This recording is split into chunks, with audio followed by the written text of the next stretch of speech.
Et le titre du message de ce matin, le titre reflète pas le message en tant que tel, parce que le message s'adresse beaucoup aux croyants. Le message s'adresse à vous ce matin, frères et sœurs, pour que vous teniez ferme, pour que vous ne vous découragiez pas, pour que vous puissiez vous accrocher à celui qui est la source de la vie, le Seigneur Jésus. Et bien sûr, le titre, c'est « Quand plusieurs abandonneront la foi », mais on veut pas aller dans l'abandon de la foi, on veut aller dans la victoire, rester attaché au Seigneur. Et ça, c'est parmi les paroles les plus solennelles que Jésus, sur la fin de sa vie sur la terre, a donné. C'est un avertissement qui est quand même troublant. Il a dit dans Matthieu, chapitre 24, versets 10 à 13, et il décrit, bien entendu, les événements qui vont se produire avant. Il dit, « À cause de cela, beaucoup abandonneront la foi. Ils se trahiront et se haïront les uns les autres. De nombreux faux prophètes surgiront, ils tromperont beaucoup de gens, parce que le mal ne cessera de croître, l'amour du plus grand nombre se refroidira, mais celui qui tiendra bon jusqu'au bout sera sauvé. » Je le répète, celui qui tiendra bon jusqu'au bout sera sauvé. Si nous voulons être sauvés, nous devons tenir bon. Nous devons nous accrocher. Nous ne devons pas abandonner la foi. Nous ne devons pas abandonner le Seigneur. Nous devons nous accrocher à lui. Et même si la barque est malmenée, nous devons rester accrochés. Vous vous souvenez, dans l'épisode de Paul, il avait averti les marins et il avait averti le capitaine. S'ils sautent à l'eau, ils vont périr. Mais s'ils restent dans la barque, ils vont avoir la vie sauve. La barque a échoué. Le navire a échoué. Il s'est ouvert en deux. Il s'est brisé complètement. Mais ils ont tous eu la vie sauve. C'était une parole du Seigneur. Alors, c'est la même chose aujourd'hui. Celui qui tiendra bon jusqu'au bout sera sauvé. Celui qui va rester dans la barque de Jésus, même si elle est malmenée, même si elle brasse, même si elle est malmenée par les flots et qu'elle se disloque complètement, celui qui va tenir jusqu'au bout va être sauvé. Alors, ces paroles nous montrent que les derniers temps ne seront pas seulement marqués par la persécution extérieure, mais aussi par des crises intérieures. Ça ne sera pas juste de l'extérieur que ça va venir, mais ça va venir aussi de l'intérieur de l'Église. Plusieurs abandonneront la foi. Plusieurs vont se refroidir. Plusieurs céderont à la tromperie, au compromis et à la peur. C'est une évidence. C'est annoncé par la parole de Dieu. Mais voilà une réalité qui est douloureuse, mais nécessaire à entendre. Comme on dit, un homme averti en vaut deux. Lorsqu'on est averti, on le sait, on est plus perspicace, on est alerte, on est plus vigilant quand on est averti. Une Église qui refuse d'écouter cet avertissement risque de vivre dans l'illusion. Mais en revanche, une Église qui reçoit sérieusement la parole de Jésus sera mieux préparée à veiller, à prier et à tenir ferme. D'où l'importance de tenir bon avec le Seigneur, de tenir bon dans la prière. Ce message n'est pas là pour produire la panique ou la peur. Il est donné pour réveiller les consciences, pour amener les croyants à tourner les yeux vers Jésus, qui est leur seule espérance. La semaine passée, l'accent était mis sur la parole de Dieu. Persévérer dans la parole, rester dans la parole. Aujourd'hui, l'accent est mis sur la personne du Seigneur Jésus. Restez accrochés au Seigneur Jésus. Il est le Seigneur de cette Église. Il est la tête de cette Église, de son Église. Il est celui qui soutient toutes choses. Chacun de nous, on n'est que des serviteurs dans cette Église, ou dans l'Église du Seigneur Jésus. Le Seigneur ne parle pas de l'abandon de plusieurs pour décourager les siens, mais pour les appeler à la vigilance. Il veut que son peuple sache que la foi superficielle ne tiendra pas dans les épreuves. Et parfois aussi, les gens aujourd'hui vivent des épreuves, mais ils vont fuir ces moments-là parce qu'ils ne veulent pas les vivre. Mais on doit vivre ces moments-là. On doit passer au travers. Peut-être avec des larmes, peut-être avec de la tristesse, peut-être avec des doutes, mais on doit passer au travers ces moments-là. Parce que ces moments-là vont nous enraciner encore plus fortement en Christ. Ils vont nous permettre de nous accrocher à lui et puis de persévérer avec lui. Il nous a montré le chemin. Il a tracé le chemin. Il nous a montré le chemin. Il nous a jamais dit, voici la belle autoroute sur laquelle tu vas aller. Vas-y, il n'y a pas de problème. Non. Il nous a montré le chemin resserré, montagneux, avec des embûches. Parce que c'est le chemin que Jésus a emprunté. Il a emprunté ce chemin-là et il nous dit aujourd'hui, suis-moi. Suis-moi où? Sur l'autoroute pavée? Non, dans ce chemin resserré. Suis-moi, reste accroché à moi, reste près de moi. Oui, mais Seigneur, il y a des escarpements, là, j'ai peur, si je tombe dedans, je vais périr. Non, reste avec moi. J'ai passé ce chemin, dit le Seigneur, et je t'abandonnerai pas, je te délaisserai pas, je vais toujours être avec toi. Et à mesure qu'on avance, le Seigneur dit, attention à ceci, attention à cela, enlève ceci, enlève cela. C'est Luc Dumont qui racontait quand il est allé monter l'Everest. Il avait peur de manquer de nourriture. Je ne sais pas si vous l'avez déjà entendu, le témoignage, mais il avait peur de manquer de nourriture, puis il avait mis 2 cannes de conserve dans son bagage. Mais vous savez que ces 2 cannes de conserve-là l'ont empêché de se rendre en haut complètement. Il avait amené ça pour avoir peur, mais à force de monter, parce qu'à un moment donné, l'oxygène vient à manquer, mais ce poids supplémentaire-là, c'est lui qui le disait, ce poids supplémentaire-là l'a empêché d'aller jusqu'au bout. Il s'est arrêté avant de monter en haut. Il n'était plus capable. Et c'est quand les autres ont vu, « Hein, t'as traîné ça! » Il n'en revenait pas. Et c'est ça qui l'a empêché. Alors, tout le fardeau qu'on peut traîner parfois va nous empêcher d'atteindre le sommet avec le Seigneur Jésus. Il faut laisser ces fardeaux-là, abandonner ces fardeaux-là, et juste s'accrocher à Jésus, et faire ce que Jésus nous dit de faire. Suivre dans ses pas, suivre dans ses traces. Je ne sais pas si je l'ai dit, mais je m'en suis rendu compte, je le vis. Le chemin de Christ est un chemin de douleur. C'est pas un chemin olé olé, c'est un chemin de douleur. Et à partir du moment où on comprend ça, on s'attache au Seigneur. On dit, OK, Seigneur, je vais suivre le chemin que tu as emprunté, puis je vais marcher dans ton chemin. Le premier point ce matin, c'est plusieurs abandonneront la foi parce que l'épreuve révélera ce qui habite réellement le cœur. Jésus va dire dans Matthieu 24, 10, à cause de cela, beaucoup abandonneront la foi. Le mot est fort, parce qu'il montre qu'au temps de la pression, plusieurs vont tomber. Pourquoi? Parce que l'épreuve révèle toujours ce qui est au fond du cœur. Tant que le climat est favorable, beaucoup paraissent solides. Et tant que suivre Jésus coûte peu, plusieurs professent facilement la foi.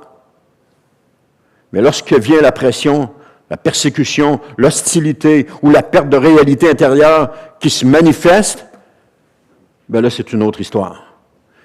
Il y avait un évangéliste qui disait, c'est facile, à l'époque, si on parle des années 80, là, il dit, c'est facile de faire confiance à Dieu quand tu as 5 000 $ dans ton compte de banque.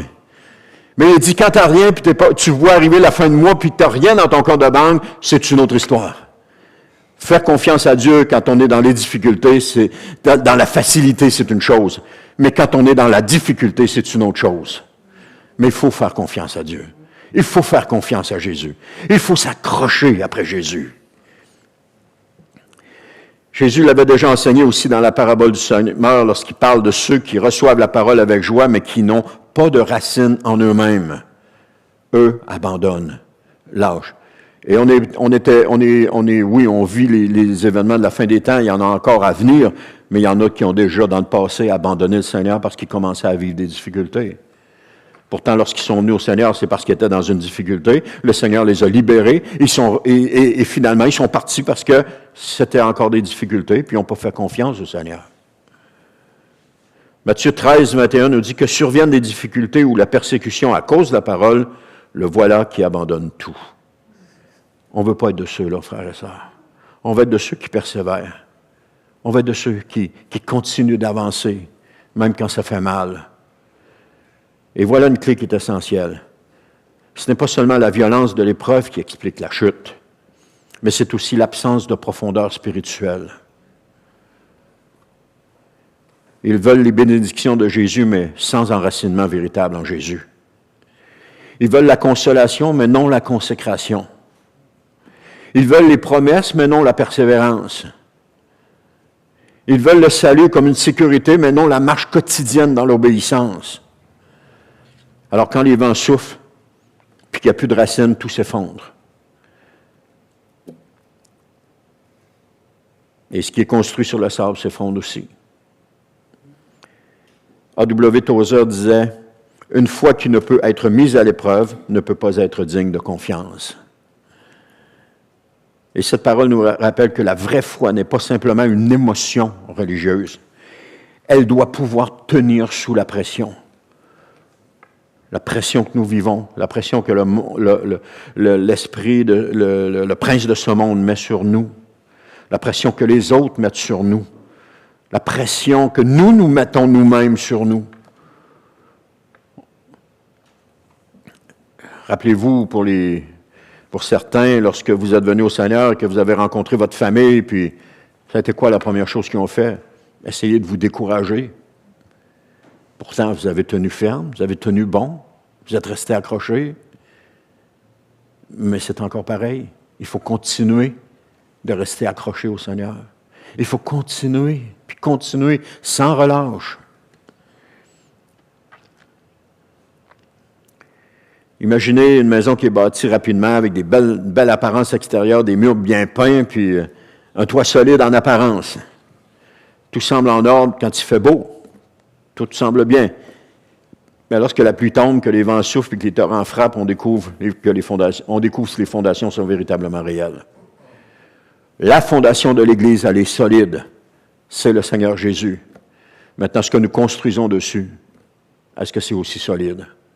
Et c'est ça que le Seigneur veut qu'on fasse, qu'on construise quelque chose de solide, selon sa direction, selon son conseil, selon son aide. La tempête ne crée pas la faiblesse de la maison, elle la révèle. Ainsi, il y en a de la foi de plusieurs. L'épreuve ne produit pas seulement l'abandon, mais elle met au jour l'absence de racines. Frères et sœurs, il ne suffit pas d'avoir une foi enthousiasme, il faut une foi enracinée. Sur le terrain chez nous, il y a des sapins, là, ils doivent être gros de même, là. Ils sont gros. Et puis, j'en ai deux qui ont canté au vent. Les gros, là. Ils sont gros de même. Les deux ont canté. Et qu'est-ce qu'on voit? Les racines, là, il n'a pas cassé, là. Il a tombé, puis les racines ont relevé comme ça, là. Ça laisse voir toutes les racines. Il n'y avait pas les racines profondes. Il y avait les racines en surface, puis c'est du sable. Alors, quand les vents ont soufflé, ils ont tombé, les deux. Puis c'était des gros arbres. On aurait regardé ça, on aurait dit, hey, c'est majestueux, ça ne peut pas tomber, ces arbres-là. Mais ils n'ont pas résisté au vent. Alors, le vent a démontré la profondeur de leurs racines. Il y en a d'autres qui résistent, mais eux n'ont pas résisté. Pourtant, ils étaient gros, ils étaient imposants. Alors, demandons au Seigneur de nous affermir profondément en lui. Et cherchons pas seulement des émotions spirituelles, mais cherchons la profondeur dans la relation avec le Seigneur. Cherchons des racines dans la parole, dans la prière, dans l'obéissance et dans la communion avec Christ. C'est ça qu'Éphésiens 3,17 nous dit. Cherchons des racines. Le deuxième point, c'est que plusieurs abandonneront la foi parce qu'ils céderont à la séduction, à la peur et au compromis. Jésus lie l'abandon de plusieurs à la montée de la tromperie. En Matthieu 24, 11, il dit « De nombreux faux prophètes surgiront et ils tromperont beaucoup de gens. » Paul annonce lui aussi qu'avant la venue du Seigneur, il va y avoir une révolte et un éloignement de la vérité lorsqu'il écrit dans 2 Thessaloniciens 2, 3, « Que personne ne vous égare d'aucune manière, car ce jour-là ne viendra pas avant qu'ait lieu la révolte contre Dieu et qu'apparaisse l'homme du mal, l'être voué à la perdition. » Ça signifie que l'apostasie ne sera pas seulement le fruit de la souffrance. Elle sera aussi alimentée par le mensonge. Quand la vérité devient coûteuse, le mensonge devient tentant. Encore, quand le monde menace, plusieurs préfèrent adoucir le message. Et quand la fidélité expose au rejet, plusieurs choisissent le compromis. Quelle sorte de chrétiens est-ce que nous voulons être? Des chrétiens qui tiennent ferme face à la tromperie, à l'apostasie, qui restent accrochés au Seigneur Jésus, ou qui vont accepter toutes sortes de compromis pour essayer d'adoucir les choses. Peu à peu, on ne quitte pas toujours la foi par une rupture spectaculaire. Souvent, ça commence par tolérer ce que Dieu condamne. ou encore écouter ce qui flatte, ou encore éviter ce qui dérange, ou préférer l'acceptation du compromis à l'approbation de Dieu. Et je peux vous dire, frères et sœurs, que les tentations sont là. Accepter le compromis par rapport à l'approbation de Dieu, les tentations sont là. Quand on est décidé à marcher pour le Seigneur, tout de suite, ça apparaît. On les voit, ils nous apparaissent. Ils nous sortent en plein visage. Paul écrit dans 2 Timothée, chapitre 4, versets 3 à 4. « Car le temps viendra où les hommes ne voudront plus rien savoir de l'enseignement saint. Au gré de leurs propres désirs, se choisiront de foule de maîtres à qui ils demanderont que de leur caresser agréablement les oreilles. Ils détourneront l'oreille de la vérité pour écouter des récits de pures inventions. » Et ça, c'est une parole actuelle, frères et sœurs. Quand le cœur ne veut plus porter la vérité, il finit par chercher le mensonge plus confortable. C'est Élisabeth Elliott qui disait « La discipline du croyant commence par l'acceptation de la vérité, même quand elle blesse l'orgueil. » Accepter la vérité de Christ. Et cette pensée rejoint parfaitement, frères et sœurs, l'idée que l'abandon de la foi commence souvent lorsque l'on cesse d'aimer la vérité. Ça commence là. Lorsqu'on s'éloigne de la vérité, lorsqu'on se détourne de la vérité. Si on pense à un navire dans un épais brouillard, si le capitaine commence à préférer les voies rassurantes sur le navire, mais fausses, par rapport aux instruments fiables de navigation, bien, s'il préfère les voies, il va finir par s'égarer. Mais s'il reste fidèle à ses appareils de navigation, ben, il va arriver à bon port. Il ne sombrera pas d'un seul coup. Si quelqu'un lui dit « Non, mais tu devrais m'écouter, fais-moi confiance », il ne sombrera pas d'un seul coup, mais il va dévier progressivement jusqu'au moment où il va se retrouver sur des récifs. De même, plusieurs ne réuniront pas Jésus publiquement en un jour, mais ils vont s'éloigner peu à peu parce qu'ils ont prêté l'oreille à des voix séduisantes plutôt qu'à la vérité de Dieu. Il y a des voix séduisantes présentement qui sont là. Et ils nous invitent à nous éloigner du Seigneur. Il faut être capable de les reconnaître, il faut être capable de les voir. Prenons garde à notre cœur. Jouons pas avec le compromis non plus. Et faisons pas de place à ce qui affaiblit notre amour de la vérité. Restons fermes dans le Seigneur. Restons fermement attachés à lui. Restons attachés à sa parole. Quand un message nous attire, ne nous demandons pas s'il nous plaît, mais demandons-nous s'il est fidèle à la parole de Dieu. Une Église qui cesse de discerner devient vulnérable à l'abandon. Alors restons centrés sur le Seigneur Jésus et posons-nous toujours la question, est-ce que c'est fidèle à la parole de Dieu? C'est ça qui va nous permettre de nous affermir. C'est ça qui va nous permettre de discerner également. Est-ce que c'est fidèle à la parole de Dieu? Le troisième et dernier point, c'est dans un temps d'abandon, Dieu appelle les siens à persévérer jusqu'à la fin. Au milieu de cet avertissement qui est quand même grave, Jésus prononce une parole de victoire. Dans Matthieu 24, 13, « Celui qui tiendra bon jusqu'au bout sera sauvé. » Le Seigneur ne dit pas que seulement que plusieurs tomberont, mais il dit aussi que certains persévéreront. Il ne laisse pas son peuple dans le désespoir. C'est la beauté avec le Seigneur. Il prend soin de son peuple. Il prend soin de son troupeau. Il ne laisse pas son peuple dans le désespoir, mais il montre qu'une fidélité réelle est possible par la grâce de Dieu, qu'il est toujours possible de rester fidèle au Seigneur Jésus. Même quand tout est contraire, même quand les vents sont contraires, il est possible de rester fidèle au Seigneur Jésus. Qu'est-ce que Jésus a dit? Et je reste fidèle à cela. Ève a tombé parce qu'elle n'est pas restée fidèle à la parole de Dieu. Elle a écouté le doute et elle s'est mise à douter. Mais si elle avait rejeté ça immédiatement et qu'elle était restée fidèle à la parole de Dieu, le Seigneur a-t-il vraiment dit? Non, non, non, non. Oui, il a vraiment dit. Et qu'elle était restée fidèle à cette parole. Le diable n'aurait pas eu d'emprise sur elle. Ah, il aurait fait comme Jésus, peut-être qu'il se serait repris une autre fois, mais elle n'a pas resté fidèle. Et c'est un exemple pour nous. On doit rester fidèle à la parole de Dieu. Qu'est-ce que Jésus nous dit? Qu'est-ce que Jésus nous a dit? Qu'est-ce qu'il nous dit? Et rester fidèle à cette parole.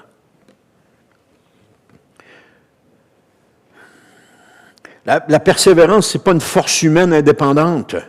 La persévérance est le fruit d'une foi vivante soutenue par Dieu, lorsqu'on reste accroché à Dieu. C'est Jude 24 qui nous dit « À celui qui peut vous garder de toute chute et vous faire paraître en sa présence glorieuse, sans reproche et exultant de joie. » Donc, le croyant persévère parce que Dieu le garde. Mais si le croyant se détourne de Dieu, il va se perdre. Mais s'il reste les yeux fixés sur le Seigneur va le garder. Mais cette garde divine que Dieu nous garde, ça ne supprime pas notre responsabilité. Elle nous pousse à veiller, à prier, à combattre, à demeurer dans la vérité. S'efforcer de demeurer dans la vérité. S'efforcer de rester là. Dans un temps où plusieurs abandonnent, les vrais disciples ne seront pas ceux qui auront simplement bien commencé, mais ceux qui continueront avec Jésus jusqu'au bout. Quand votre famille va vous dire « Abandonne donc, laisse donc ton Jésus, tu vois bien, regarde tout ce que tu souffres à cause de ton Jésus, abandonne-le, accepte le compromis. Tu vois, ça va être beaucoup plus facile, regarde, nous, on a une bien plus belle vie. » Non. Il faut rester accroché à Jésus, parce que ce n'est pas cette vie terrestre que nous visons, c'est cette vie éternelle que le Seigneur nous a promis. Une vie où nous allons passer l'éternité avec Dieu. Là, dans le chant tantôt, il disait, où on ne périra plus. On va être avec Jésus toujours. C'est ça qu'il faut regarder, pas la vie terrestre. La vie terrestre, on va tous mourir, on va tous finir en cendres. Mais regardez à Jésus.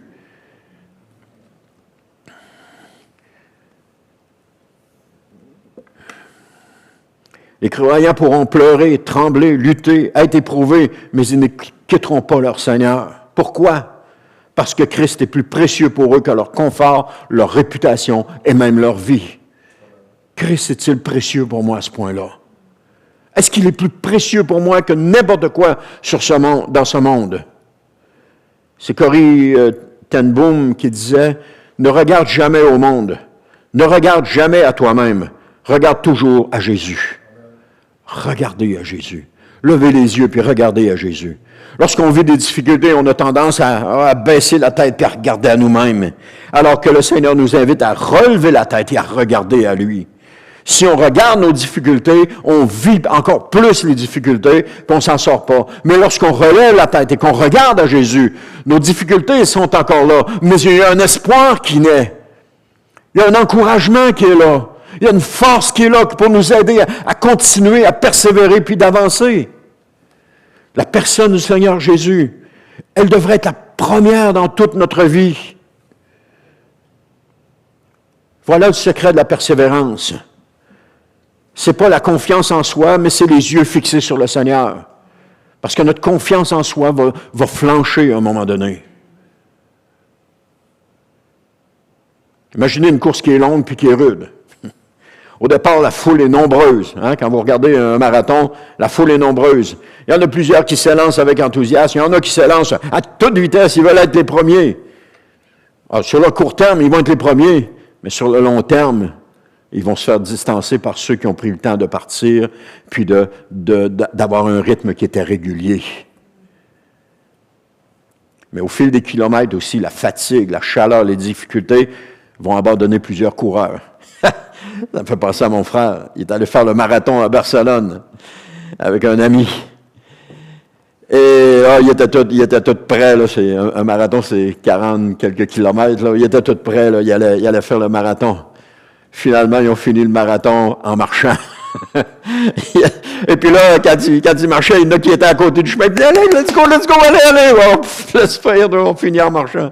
Ils l'ont fait. Ils ne sont pas rentrés premiers, ils ont fini en marchant. Mais ils sont partis avec plein d'enthousiasme. Mais à un moment donné, la fatigue les a gagnés. Ils ont fait une belle expérience, mais la fatigue les a gagnés, puis ils ont tout simplement abandonné. Mais ils ont fini en marchant. Je ne sais pas combien d'heures ça les a pris. C'est lui-même qui disait ça, mais... Alors, frères et sœurs, demandons pas seulement au Seigneur de nous donner un bon commencement. Demandons-lui de nous donner une fidélité qui est durable. Que notre prière soit, Seigneur, garde-moi près de toi. Ne permets pas que mon cœur se refroidisse. Fortifie-moi pour que je persévère jusqu'à la fin. Aide-moi à persévérer. Surtout dans les moments où est-ce que ça va pas bien. Parce que dans nos vies, parfois, ça va pas bien. Alors, si Seigneur, aide-moi à persévérer. Déjà là, on tourne les yeux vers le Seigneur. On ne cherche pas un moyen de dire, bon, comment je vais faire pour persévérer? Non, on garde les yeux sur le Seigneur. Je termine avec ceci. Quand plusieurs abandonneront la foi, le peuple de Dieu ne devra ni s'étonner, ni se laisser entraîner. Jésus l'a annoncé d'avance. Plusieurs vont tomber parce que l'épreuve va relever l'état réel du cœur. Mais ceux qui persévèrent jusqu'à la fin seront sauvés. C'est un encouragement ce matin à persévérer jusqu'à la fin, à ne pas abandonner, à rester accroché à Jésus.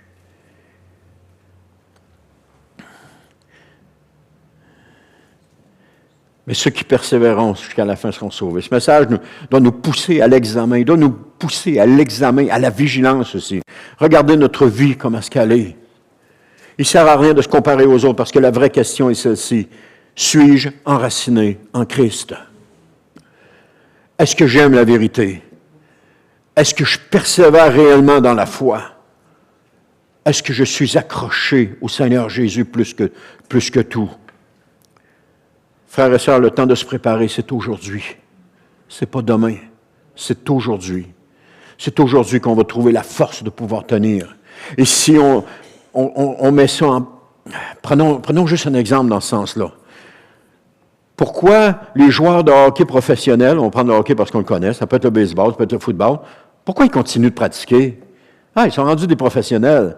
Ils ont déjà tout fait ça, ces affaires de base-là. Ils n'ont plus besoin de pratiquer. Ils veulent juste se présenter au match, jouer, puis après ça, retourner chez eux. Non. Ils continuent de pratiquer. Ils continuent. Ils n'arrêtent pas. Toujours dans un but de jamais perdre cela. Parce que s'ils arrêtent de pratiquer, ils vont perdre. C'est la même chose. Si on arrête, on se relâche avec le Seigneur, on va perdre la foi. Sur le long terme, on va perdre la foi. Alors, pas au début. Au début, on garde la foi, on est encore en feu. Mais sur le long terme, on va perdre la foi. Parce que les difficultés vont venir, ils vont encore venir, et puis on va s'éloigner, au lieu de rester accroché à Jésus. Revenir à lui maintenant dans ces temps cléments. Confessez-lui votre relâchement, votre tiédeur, les compromis, puis demandez-lui de raviver votre foi. Et Jésus va le faire. Jésus va le faire. Alors, si vous êtes aux prises avec des difficultés présentement, abandonnez pas. Abandonnez pas. Continuez à persévérer.